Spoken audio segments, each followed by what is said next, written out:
Kwa hii maisha, sometimes inabidi weke uoga kado. Cause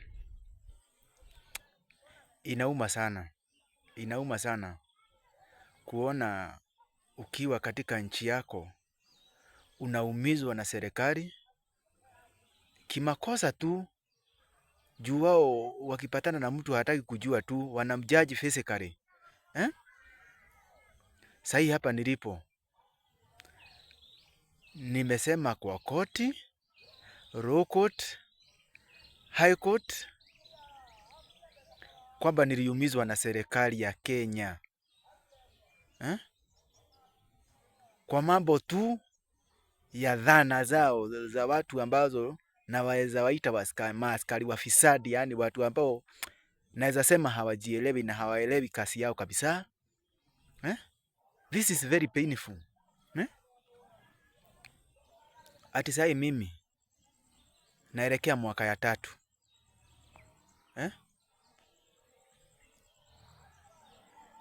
Nikiwa na uchungu kwa mwili yenye hakuna mtu nilikosea, ni maaskari tu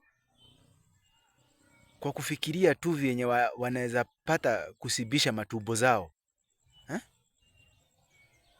Waniniwekea mavitu ambazo hazieleweki.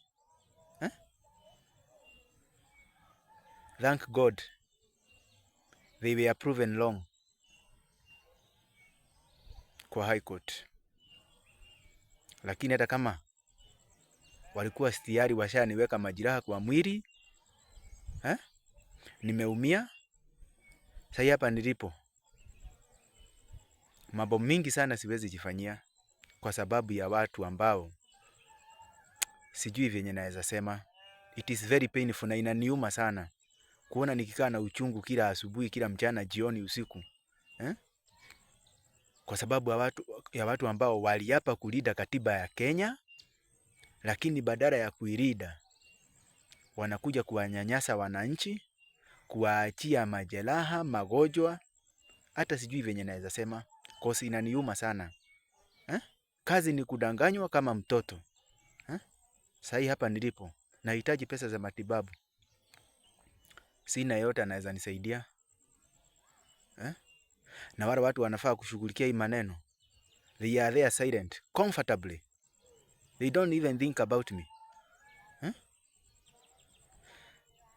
I know, na naelewa, hii inahatarisha maisha yangu. But it's better to die than to suffer. Hakuna haja ya kukaa na uchungu. Hakuna haja ya kukaa na uchungu juu ya uoga. Now, mahali imefika.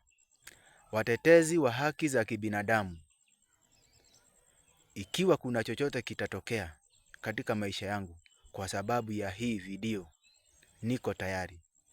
Ni kwa maana kama sitapata matibabu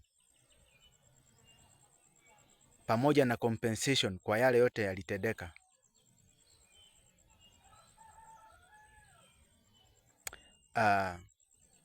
nitajihisi kama mimi si Mkenya. Ni kwa maana kama koti imewa proof wrong, where else do I need to go? Nitatetewa na nani? Ama kazi itakuwa tu ni kuja kuumizwa? Ni kwa maana huna nguvu, unabaki tu kama takataka tu katika nchi yako. What is this? Watetezi wa haki za kibinadamu, where are these people like kina Opiyo Omtata? I need help as a Kenyan.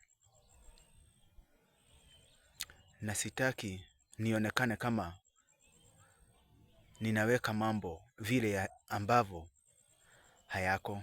Hapana. Nimechoka kukaa na uchungu. Nyinyi serikali ya Kenya, mnajua vile mlivyonifanyia. Sihitaji kuexplain kwa media. But ikinibidi, I will expose everything yenye ilitendeka, and I'm ready to carry the cross. sijari, but nimefika mwisho.